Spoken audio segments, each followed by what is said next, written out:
Hey guys, it's Elisa from Fusion DIY. It is great to be back with you. I've had a couple of rough months. My brother passed away in October, and I was supposed to have knee surgery in mid-December, but that was changed. And I'm now home recovering from total knee replacement.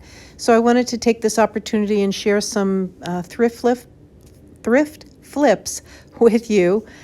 And in today's video, I'll show you 4. So the first thing that I wanted to show you was probably about a year ago, I picked up a set of 4 nesting boxes and I painted them white, and they just sat because I really didn't have a vision for them. And then not too long ago, I decided that I was going to break out some of my decoupage napkins and I was going to decoupage the set. These napkins actually came from the supermarket, and I was really being very conservative as to how I cut them and placed them because I only had, I believe, 3 napkins for 4 boxes. So here I am just placing the napkin down ever so carefully because I don't want to waste any of it. And then I'll pat it down and finish that up and move on to the lid once I've gotten all of this in place. Now typically what I'll do is once I've gotten it decoupaged,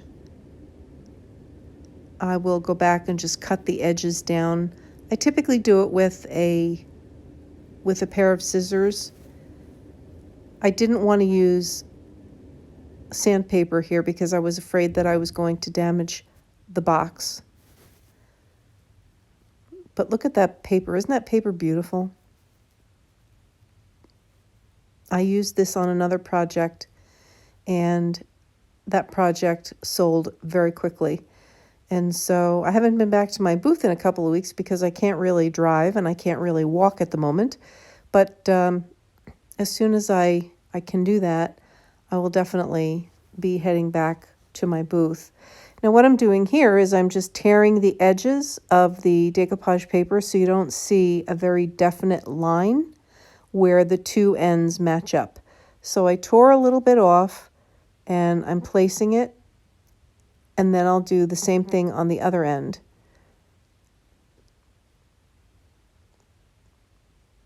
Tear a little bit or wet it a little bit and then tear some of the edge off so it's less identifiable as a seam line.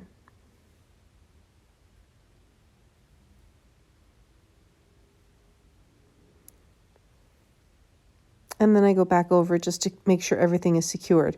So that is the first one that I did. And then I also did the lid as well, which I thought turned out really pretty. And I'm just tacking everything down here with some Mod Podge. And then I got to the next one.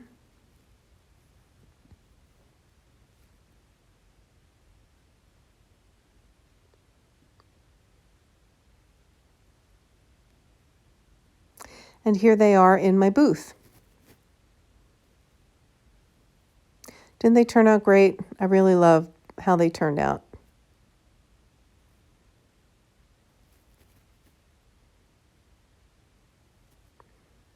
And I'm hoping when I go back that they will have been sold. So for project number 2, I had these tin hearts that I had picked up a couple of years ago. Really didn't have a vision for them either. And so I just decided with Valentine's Day coming around the corner, I figured I would get some more heart-shaped items into my booth.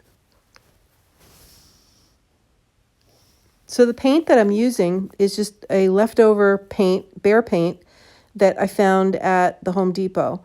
I believe I paid 50 cents for the paint, and then I added a little bit of baking soda to give it a little bit of texture. So I started to paint all 3 of them the same color, and I could hear you guys, I could hear you screaming at me to paint those hearts red. So after I got them all done, I looked at them and I thought, yeah, they really do. They need to be red. So I went back and I painted them red. Except for the first one. The first one you can see there at the top of the frame. I left that one white. But these other guys are going to be getting a couple of coats of red. And I really do like them better red.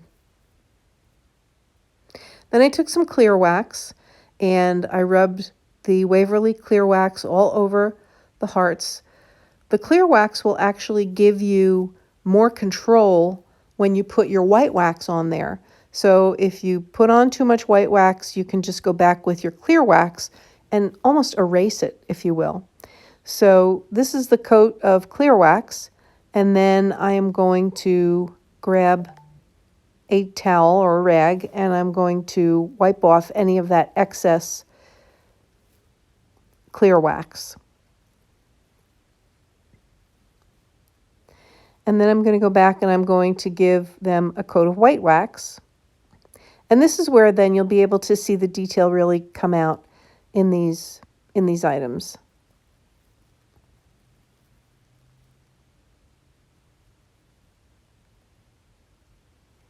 And I know that it looks a little bit wonky right now, but wait till you see what they look like when they're done. They really turned out very pretty. And I was very happy with, first of all, painting them red and then doing the white wax on top of the clear wax. The other thing that I did too was I found some small white flowers that I thought would be really pretty. And I put a piece of styrofoam in each one of the hearts and I included the little white flowers. And unfortunately, I didn't record that, but this is what the item looked like when it was done. And I thought it was really, really pretty. And then now you can see the item in my booth. And then this one also was the first heart that I had painted white. I just added some of the peonies to them that I had in my stash. And I really liked how this one turned out too. I just love peonies. I just think they're such a beautiful flower and they add so much. So once I got that done, I just kind of played around with it a little bit. And then I decided, I think I want to add some baby's breath to it. So I did that. And I kind of moved the baby's breath around so that it was more strategically placed in the arrangement. And I just love how it came out. And this one also is hanging in my booth, which is located at the Pickers Junction, 220 North Main Street in Sellersville, Pennsylvania. There's the finished product, which I think was really pretty. And then here it is in my booth.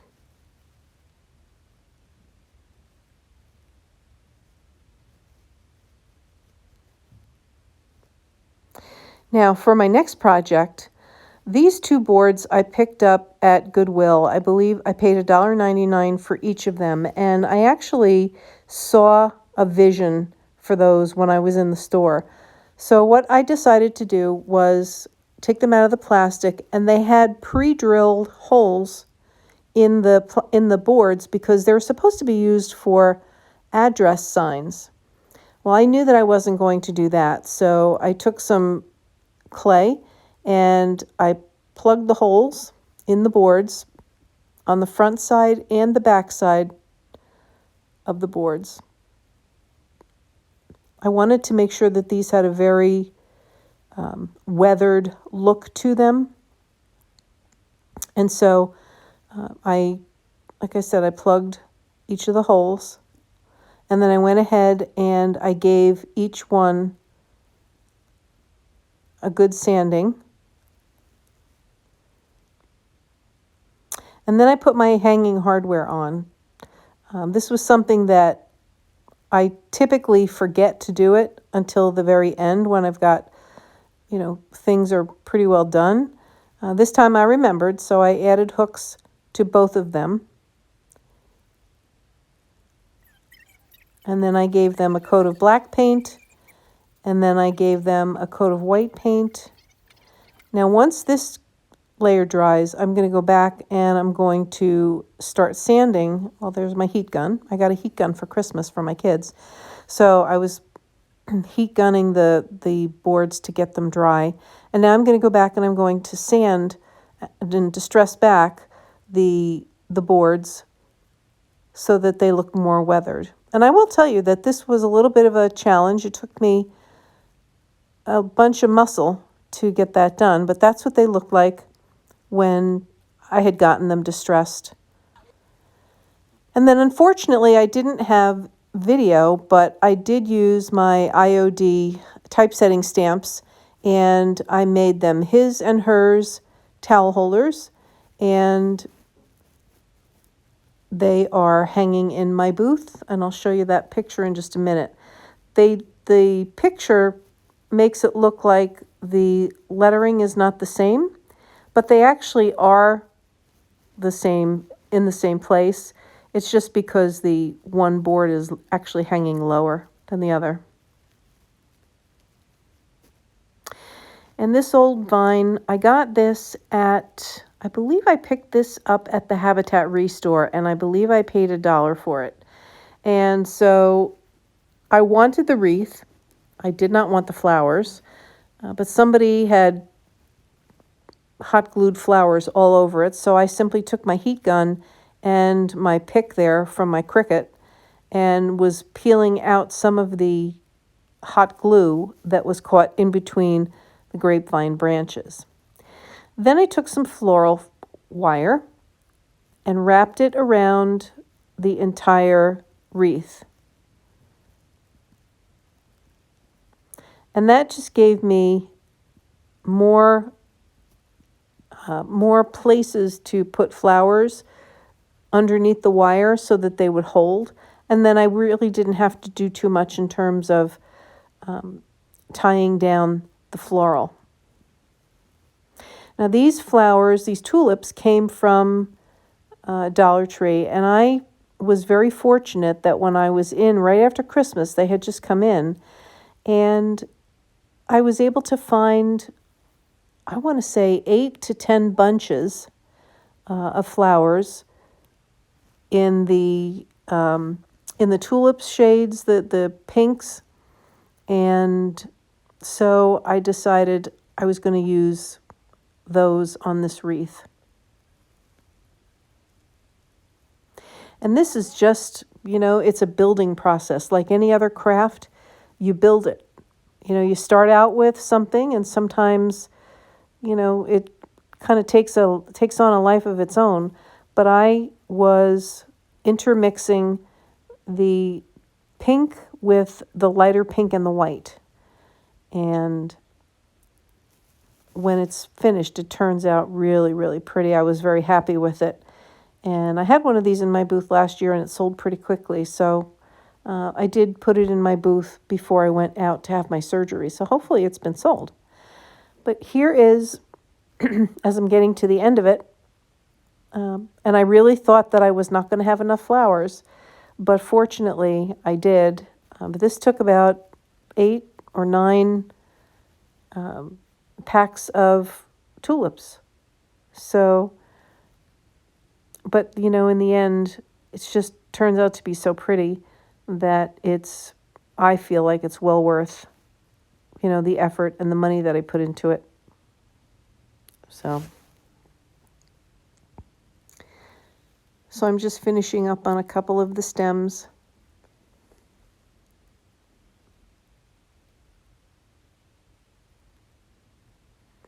And I did take some leaves from some other plants just to kind of stick them in there so that there was a little bit more green tucked in between the tulips so that there was more of a contrast. But I think when all is said and done, I think that it turned out really, really pretty. And here is a picture of it in my booth.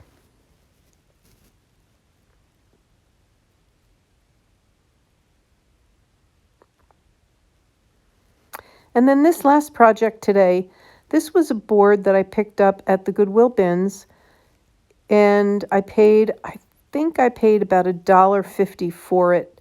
And as soon as I saw it, I knew exactly what I wanted to do. So I painted the whole thing, the top and the bottom white, the Rust-Oleum linen white, and I started to distress back the edges once I had given it 2 coats. So one coat was just get the paint on there. The second coat was the coat that really made it come alive. I also hot glued an E6000 4 or 6 little balls underneath, and I turned it into a little decorative tray.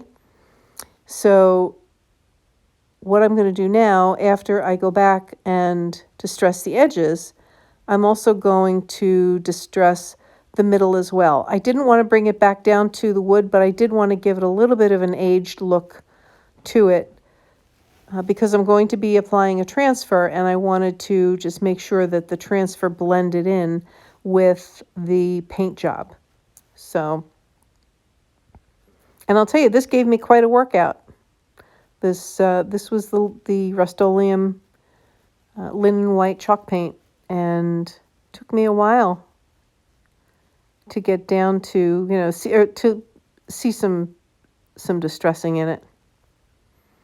Then I put on a transfer from IOD, and I want to say, is this the brocante transfer? It might be, but I was trying to get this on, and this too was a building process. When I finished with this transfer, I felt like there was something missing, so I went back and I added a little bit more to it. And that is my project. So I wanted to thank you for joining me today. I hope that you enjoyed these projects. I'm just going to show you a couple of items that I recently put in my booth, and I'm now actually starting to make gnomes because they do sell very, very well. I also had some cherubs in my booth, and I understand that I had a woman came and bought every single one of them recently, so that's a good thing. But thank you for joining me. I hope to be up and walking in the next couple of weeks, and I'll see you soon.